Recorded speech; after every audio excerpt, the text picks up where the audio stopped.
दरवाजा खोलने के बाद शिवांगी अपने सामने खड़ी युवती को पहचान नहीं पाई। मुझे आपने करीब महीने भर पहले दुल्हन के वेश में देखा था मैडम। मैं कुणाल वर्मा की पत्नी अलका हूँ। उसने शर्माते व मुस्कुराते हुए अपना परिचय दिया तो शिवांगी मन ही मन चौंक पड़ी। कुणाल साथ में नहीं आया है क्या? नहीं, आपसे मिलने मैं आज अकेली आई हूँ। आओ अंदर आ जाओ। अपनी आंतरिक बेचैनी को काबू में रखते हुए शिवांगी जबरदस्ती मुस्कुराई और अलका का हाथ पकड़कर उसे ड्राइंग रूम की तरफ ले आई। शिवांगी कुणाल की बॉस थी। उनके हाव भाव से कुछ कुछ जाहिर हो रहा था, मानो उन्हें अलका का बिना पूर्व सूचना दिए यहाँ घर पर आना पसंद नहीं आया हो। बहुत छोटे से औपचारिक वार्तालाप के बाद उन्होंने अलका से कुछ रूखे स्वर में पूछा, कुणाल साथ में क्यों नहीं आया? उन्हें तो पता ही नहीं है कि मैं आपसे मिलने आई हूँ। मैं आज दोपहर से बहुत परेशान हूँ मैडम। अलका अब सहज होकर नहीं बोल पा रही थी। परेशान होने की वजह क्या है? शिवांगी ने पूछा। किसी ने फ़ोन करके मुझे जो बताया है उसने मेरी सुख शांति हर ली है। क्या बताया है किसी ने तुम्हें फ़ोन करके? यही कि मेरे पति कुणाल और आपके बीच गलत तरह के संबंध है। What nonsense! शिवांगी एकदम से गुस्सा हो उठी। मैं कुणाल की बॉस हूँ। तुम्हें ऐसी बातें बोलने से पहले सोचना चाहिए था। क्या तुमने कुणाल से इस विषय पर चर्चा की है? नहीं मैडम। फिर तुम मेरे पास किस लिए आई हो? मुझसे लड़ने झगड़ने? शिवांगी ने उसे गुस्से से घूरा। बिल्कुल नहीं मैडम। अलका फौरन हड़बड़ा उठी। मेरी मम्मी का घर आपके घर के पास है। मैं बहुत परेशान थी, सो पहले मम्मी के पास गई। उनसे मिलकर मन शांत नहीं हुआ तो आपसे मिलने चली आई। आप मेरी बड़ी बहन जैसी है। मुझे लगा कि अगर आप समझाकर मुझे तसल्ली दे देंगी तो मेरा मन ज़रूर शांत हो जाएगा। इन मामलों में समझने समझाने जैसा कुछ नहीं होता है अलका।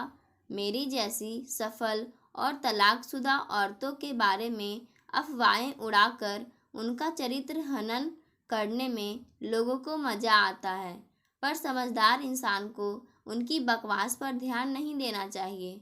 जी, आपकी बात से मैं सहमत हूँ। तुम शांत मन से घर जाओ।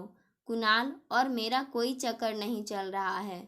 और हाँ, एक बात याद रखना कि ऐसी खुराफाती बातें औरतों को ही ज़्यादा सूझती है, और ये पागल औरत फिर से कभी फ़ोन करे तो तुम उसे इतनी बुरी तरह से डांटना कि उसकी दोबारा फ़ोन करने की हिम्मत ही ना हो। जी, मैं ऐसा ही करूँगी मैडम। गुड। क्या यहाँ से तुम अपने घर जाओगी या मम्मी के घर? मैं मम्मी के पास जाऊँगी। कुणाल मुझे वहीं लेने आएंगे। तुम चाय लोगी या ठंडा? नहीं मैडम, मुझे ऑफिस के कुछ ज़रूरी काम निपटाने हैं।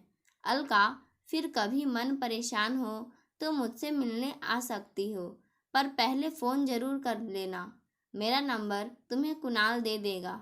फिर उसे विदा करने के लिए शिवांगी झटके से उठ खड़ी हुई। Thank you. अलका को विदा करने के बाद शिवांगी टेंशन और गुस्से का शिकार बन गए। कुछ मिनट उन्होंने सोच विचार में बिताए और फिर अपने मोबाइल से कुणाल का नंबर मिलाया। उन्होंने जब कुणाल को अलका से हुई वार्तालाप की जानकारी दी तो वह हैरान हो उठा। मुझसे अलका ने इस बारे में कोई बात नहीं की।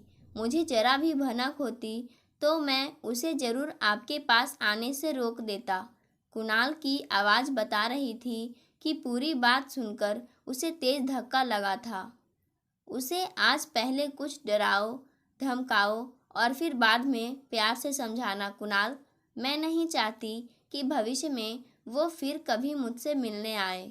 शिवांगी ने कठोर लहजे में उसे हिदायत दी। मैं ऐसा ही करूँगा। ऑफिस में ऐसी कौन औरत हो सकती है जिसने अलका को फ़ोन किया होगा? मैं कोई अंदाज़ा नहीं लगा सकता हूँ। हमें आगे ज़्यादा होशियार रहना होगा कुणाल। मैं सोच रहा था कि क्या सोच रहे थे? यही कि इस बार टूर पर मेरी जगह तुम्हारे साथ कोई और चला जाए तो ठीक रहेगा। बेकार की बातें मत करो, तुम ही मेरे साथ चलोगे। शादी करके क्या तुम मुझे अपनी ज़िंदगी से निकालने की सोच रहे हो? मैंने तुम्हें इतने ऊंचे पद पर इसलिए तो पहुंचाया है कि तुम मेरा कभी साथ ना छोड़ोगे। तुम तो जानते ही हो कि मेरी वजह से तुम कितने कमाते हो। गुप्ता इस पद को चाहते थे, पर तुम्हें यह पद अपने संबंध के कारण मिला है। अब इसे खत्म करने की सोचना भी नहीं। कुणाल, पिछले 2 सालों से हमारे बीच जो रिश्ता बना है उससे हम दोनों का फायदा हुआ है। हर महीने के 3 से 4 दिन के टूर में मुझे ही सही तुम्हारा साथ तो मिलता है। मेरी सिफारिश पर तुम्हें 2 सालों में कई प्रमोशन भी मिले हैं। अगर तुमने इस रिश्ते को तोड़ने की कोशिश की तो मैं यह ऑफिस छोड़ जाऊंगी या तुम नई नौकरी ढूंढ लेना। शिवांगी ने अपने से 5 साल छोटे कुणाल को साफ शब्दों में धमकी दे डाली। ऐसी कोई बात मेरे दिमाग में उठी भी नहीं है। कुणाल ने बेचैन लहजे में उसे फौरन आश्वस्त किया। Good night. शिवांगी ने विजयी भाव से मुस्कुराते हुए झटके से फ़ोन काट दिया था। कुणाल की जब शिवांगी से बात हुई तब वो अपनी ससुराल की तरफ ही जा रहा था। शिवांगी से मिली धमकी ने उसका मूड खराब कर दिया था। मन को शांत करने के लिए उसने अपनी मोटरसाइकिल को अपने सबसे अच्छे दोस्त समीर के घर की तरफ घुमा दिया। समीर को लेकर वो पास के पार्क में आया और बड़े ही संजीदा स्वर में उससे बोला, तुझे मेरी कसम है, मुझसे झूठ मत बोलना। बात क्या है? आखिर मैं तुमसे झूठ क्यों बोलूँगा? समीर उलझन का शिकार बन गया। कल शाम तेरे मेरे बीच जो बात हुई थी, क्या वह तूने अलका को बताई है?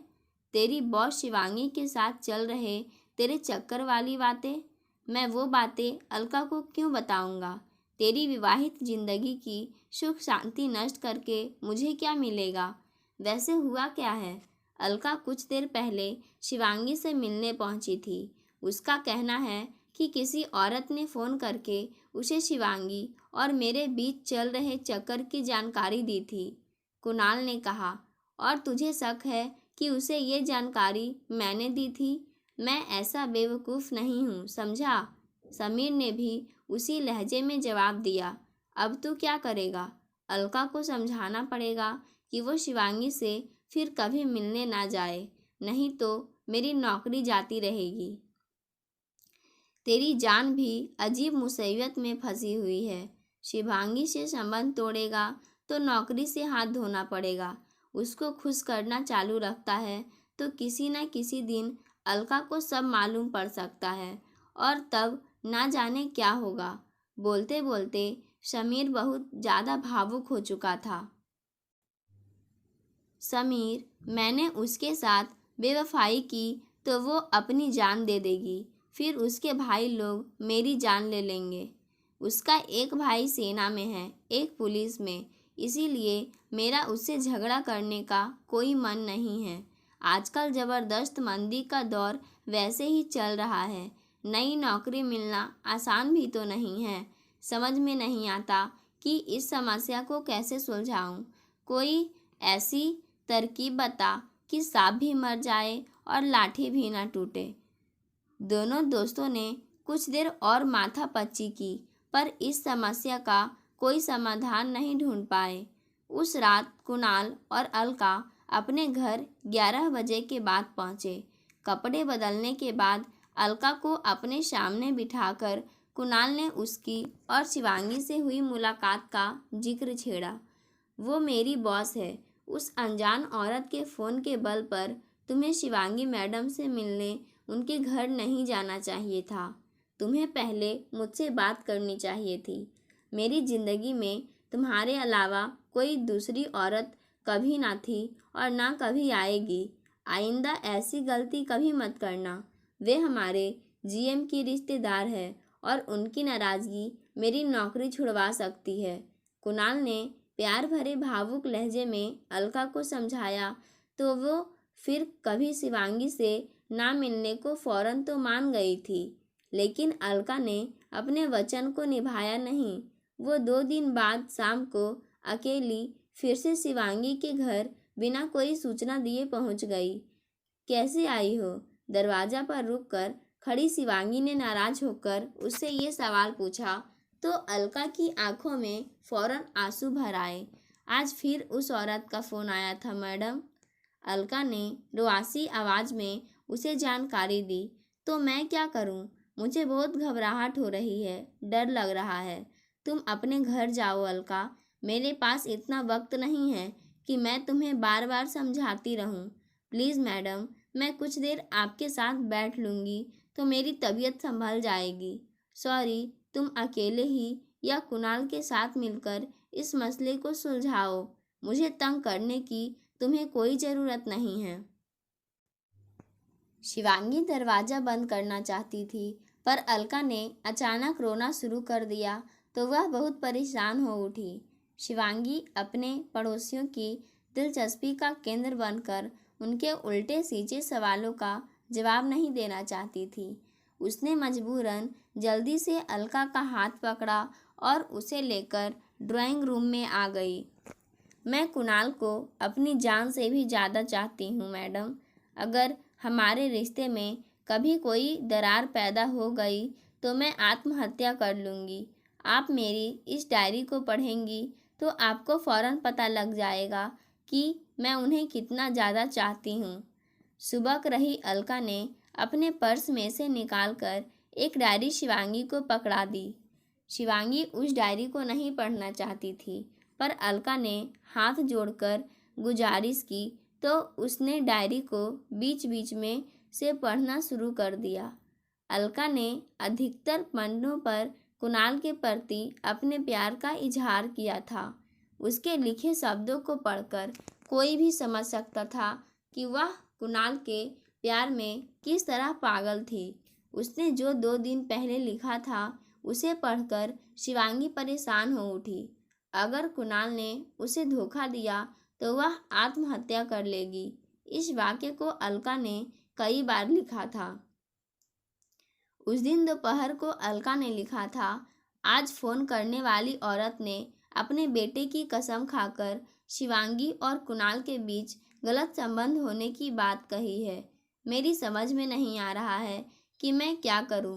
कुणाल का किसी दूसरे विभाग में तबादला हो जाए तो अच्छा हो। मेरे मन ने उल्टी सीधी कल्पना करना नहीं छोड़ा तो मैंने ना जाने क्या कर बैठूं।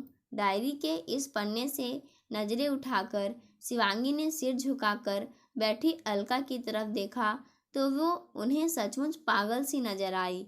उन्हें लगा कि ये अत्यधिक भावुक लड़की कैसा भी कदम उठाने में सक्षम थी। उन्होंने गहरी सांस खींचकर अलका को फिर से समझाना शुरू किया। वह उनकी बातों को बड़े ध्यान से सुन रही थी। तुमने इस मामले में ज़्यादा समझदारी नहीं दिखाई तो तुम्हारे साथ साथ कुणाल भी परेशान हो जाएगा। उस फ़ोन करने वाली औरत की आवाज़ पहचानते ही तुम फ़ोन काट दिया करो। परेशान करने वाली झूठी बातों को दिमाग में घुसाने का कोई फ़ायदा नहीं है अलका। अंत में शिवांगी ने उससे ऐसा कहा और उठ खड़ी हुई। वह चाहती थी कि अलका अब अपने घर चली जाए, पर ऐसा हो नहीं सका।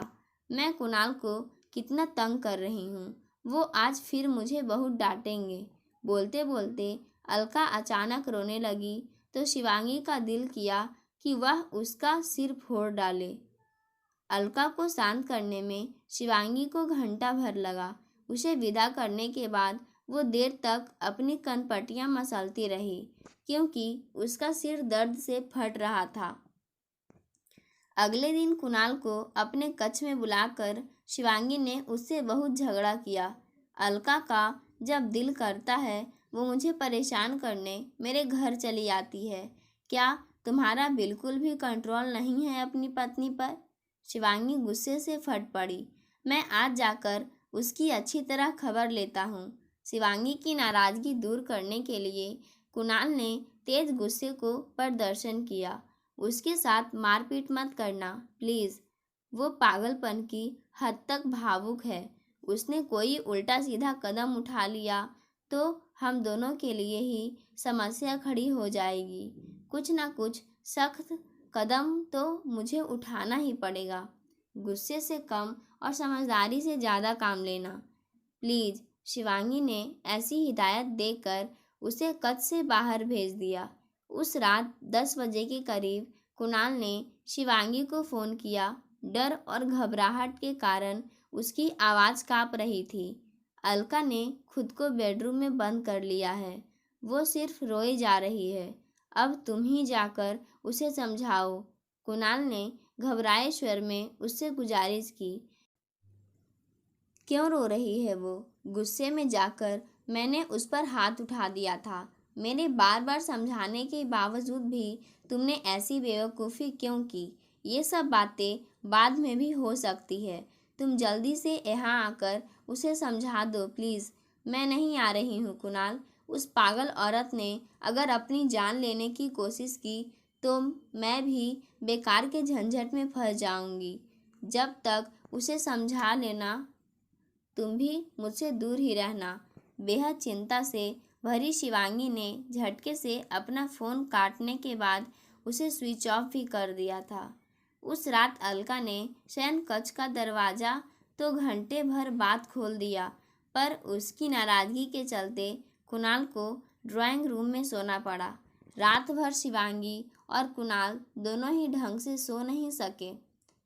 पर अलका के खर्राटे की आवाज़ कुणाल ने रात में कई बार सुनी थी। अगले दिन शाम को शिवांगी ऑफिस से घर लौटी तो उसने कुछ दूरी से अलका को अपने घर की सीढ़ियों पर बैठे देख लिया। उसका सामना करने की हिम्मत वो अपने अंदर नहीं जुटा सकी और वापस घूमकर अपनी एक सहेली के घर चली गई। जीएम से कहकर अगले दिन ही शिवांगी ने कुणाल के दूसरे विभाग में ट्रांसफ़र के ऑर्डर निकलवा दिए। उसने कुणाल से मिलना जुलना भी बंद कर दिया।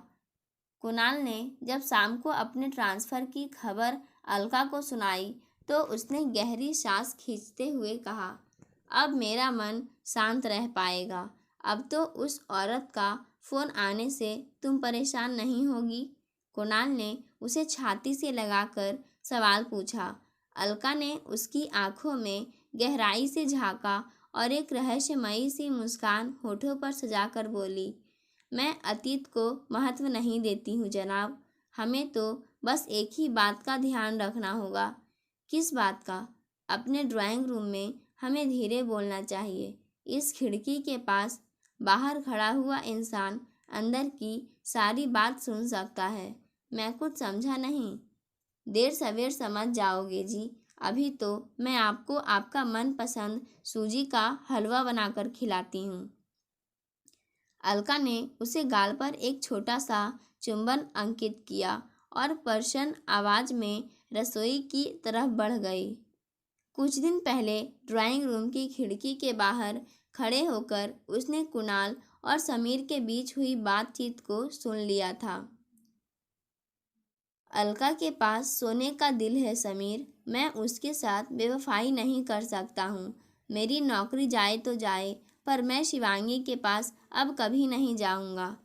कुणाल की इस बात को सुन अलका ने अपनी सारी नाराज़गी को भुलाकर उसकी सहायता करने का फैसला किया था। कुणाल के कैरियर को नुकसान पहुंचाए बिना उसने शिवांगी के चंगुल से उसे छुटकारा दिला दिया था। योजना बनाकर उसने शिवांगी की सुख शांति को नष्ट कर दिया था। उसने ऐसी परिस्थितियां पैदा कर दी कि उससे दूर रहने के लिए शिवांगी ने कुणाल को अपने से दूर करने का फैसला खुद ही कर लिया था। पाठकों, आज की कहानी यहीं समाप्त होती है। धन्यवाद।